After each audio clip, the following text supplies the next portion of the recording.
नंदुरबार जिल्ह्यातील नवापूर तालुक्याचे मूळ रहिवासी, पालघर लोकसभा शिवसेना पक्षाचे खासदार राजेंद्र गावित यांनी लोकसभेमध्ये आदिवासींच्या विविध प्रश्नांवर आवाज उठवला। प्रामुख्याने धनगर समाजाला आदिवासी समाजात आरक्षण देऊ नये यावर सविस्तर प्रश्नावली मांडली। आदिवासी जमातीचे खोटे दाखले घेऊन आदिवासी लोकांच्या जमिनी गैर आदिवासींनी बेकायदेशीर बळकावल्या आहे, त्यांच्यावर कारवाईचे आदेश देण्यात यावे, अशी मागणी लोकसभेमध्ये खासदार राजेंद्र गावित यांनी केली आहे। अध्यक्ष महोदय, संविधान अनुसूचित जाति और अनुसूचित जनजाति आदेश 5वां संशोधन विधेयक 2022 छत्तीसगढ़ से संबंधित जिन 12 जनजातीय समूहों को यहाँ पे कई सालों से वो मांग कर रहे थे, लेकिन किसी कारण की वजह से उसको समाविष्ट नहीं किया गया। लेकिन उनके लिए यहाँ के अभी के शासन ने उसके लिए प्रयास किए, इसलिए मैं इस विधेयक को एक सपोर्ट करने के लिए यहाँ पे मैं खड़ा हूँ। अध्यक्ष महोदय,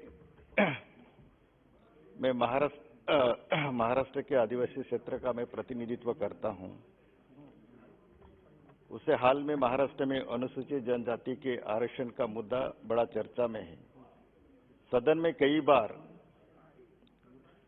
महाराष्ट्र के सांसद यहाँ पे जो गैर आदिवासी जो धनगर कम्युनिटी जो है, इस धनगर जाति को अनुसूचित जनजाति में शामिल करने की मांग कर रहे हैं। इसके पहले भी पिछले दशक से चुनाव के मुद्दे को नजर रखते हुए जोर पकड़ रही है। और महोदय, मैं बताना चाहता हूं कि महाराष्ट्र में धनगर ये ऐसी जाति है जिसका एक ही जात को 2000 साल में उसको एक नॉमेडिक ट्राइब के तौर पर 3.5% उसको आरक्षण दिया गया था, एक ही कम्युनिटी को। लेकिन महाराष्ट्र में जो अनुसूचित जनजाति है, करीबन 47 जनजाति है, उनको सिर्फ 7.5% आरक्षण दिया गया है। महाराष्ट्र में अनुसूचित जनजाति को अध्ययन करके राज्य सरकार की जो ट्राइबल रिसर्च सेंटर जो है, tribal research and training institute जो पुणे में है, वो तय करते हैं कि किस कम्युनिटी को उसको अनुसूचित जाति में उसको शामिल किया जाए। उस कमेटी ने उसने स्पष्ट धनगर जाति को राज्य में अनुसूचित जनजाति का दर्जा नहीं दिया जा सकता, ऐसा कई बार, एक बार नहीं, 2 बार नहीं, 3 बार इस तरह से उसकी जो मांग है, वो मांग मतलब उस टीआरआई कमेटी ने वो ठुकराई है। हाल में ही पिछले शासनकाल में भाजपा शिवसेना की युति वाली सरकार ने धनगर आरक्षण के मामले में जो नामांकित Tata institute of soil science संस्था जो है, उसको टीस करके माना जाता है, एक नामांकित इंस्टीट्यूट है। उसने भी धनगर जाति के बारे में अध्ययन करके रिपोर्ट सौंपा था। उन्होंने भी स्पष्ट रूप से कहा है कि राज्य में धनगर जाति को अनुसूचित जाति का लाभ नहीं दिया जा सकता। फिर भी राजनीति के लिए यह मांग बार बार उठा जा रही है। मैं आपके माध्यम से मैं कहना चाहता हूं, जो Tata institute of soil science जो है, उस साइंस का धनगर जाति के संबंध में जो रिपोर्ट है, वो एक सार्वजनिक के तौर पर उसको सार्वजनिक तौर पर किया जाए। अध्यक्ष महोदय, महाराष्ट्र में कई ऐसे जो डिस्ट्रिक्ट जो हैं, कि जैसे कि गढ़चिरोली डिस्ट्रिक्ट है, मेरा पालघर जो डिस्ट्रिक्ट है जहाँ पे जवार मोखाड़ा है, नंदुरबार डिस्ट्रिक्ट में अपना तोरणमाल है, यहाँ पे अपना अमरावती डिस्ट्रिक्ट में ऐसे कई मतलब जो ऐसा एरिया जो है, हर साल आदिवासी भाइयों का, जिसको उनके जो छोटे जो बच्चे जो है वो माल न्यूट्रिशन के वजह से हर साल करीबन 4 या 5 हजार के आसपास आदिवासी बच्चे कुपोषण से मरते हैं, जिनके लिए वो स्टार्वेशन के लिए मरते हैं। इतनी हमारी ट्राइबल की कंडीशन है, सुबह काम करते हैं तो शाम को खाने के लिए उसको मतलब उसका पता नहीं कि मुझे खाना मिलेगा कि नहीं मिले, ऐसी ट्राइबल की सिचुएशन है। लेकिन ये धनगर कम्युनिटी की जी अपने जो है, जो आर्थिक तौर पर, सामाजिक तौर पर और शैक्षणिक तौर पर धनगर कम्युनिटी हमारे मराठा समाज के भाइयों के बाद में सबसे ज्यादा लैंडलॉर्ड है, जिनके पास 200 एकड़ लैंड है, किसके पास 50 एकड़ लैंड है, किसके पास 25 एकड़ लैंड है, किसी के पास 10 एकड़ है, 5 एकड़ लैंड है। मतलब इकोनॉमी के तौर पर वो ट्राइबल से उनकी गिनती नहीं हो सकती। वो ट्राइबल से कई मतलब वो मतलब लैंडलॉर्ड है। तो ऐसे जो लैंडलॉर्ड कम्युनिटी जो है इसके ऐसे जो लैंडलॉर्ड कम्युनिटी है उनको धनगर कम्युनिटी को ट्राइबल में नहीं ली जाइए, मेरी सबसे पहली मांग है। मतलब महाराष्ट्र में क्योंकि और दूसरा जो इशू जो है महाराष्ट्र में जनजाति के जो फर्जी प्रमाण पत्र का इशू है वो न्यायालय के आदेश के चलते हुए बड़े पेचीदा पैदा हुआ है।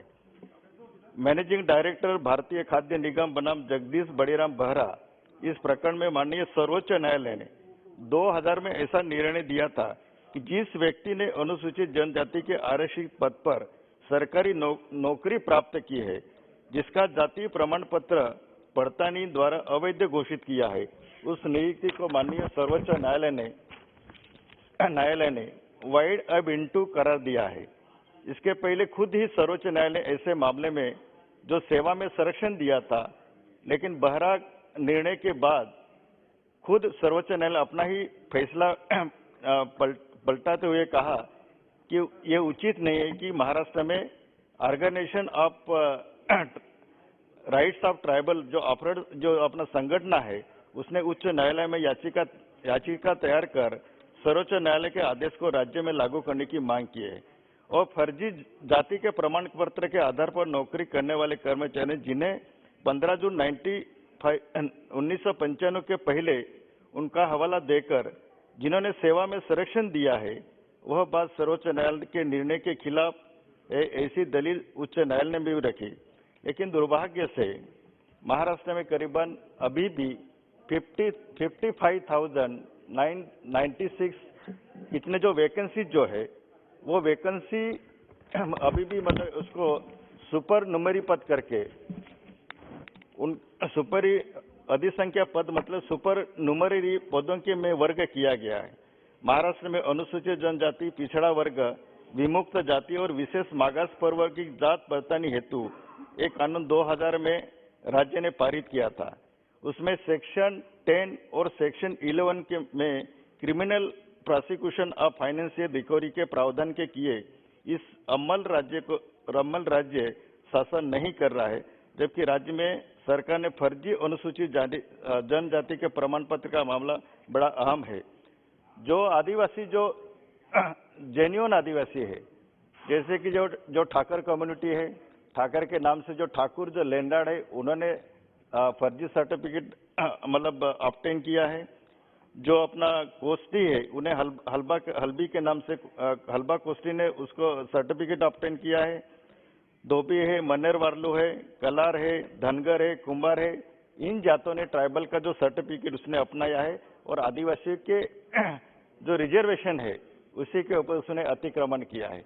मेरी आपके तरफ से मांग है, जिन्होंने इस तरह से ट्राइबल जो ओरिजिनल ट्राइबल का सर्टिफिकेट पे उन्होंने जो अपना सर्टिफिकेट अपनाया है वो मतलब उसको बर्खास्त किया जाए। दूसरा सबसे इम्पोर्टेंट है कि आदिवासियों की जो लैंड जो है, आदिवासी जो लैंड है वो दूसरे गैर आदिवासियों की तरफ वो हस्तांतरित नहीं हो सकता।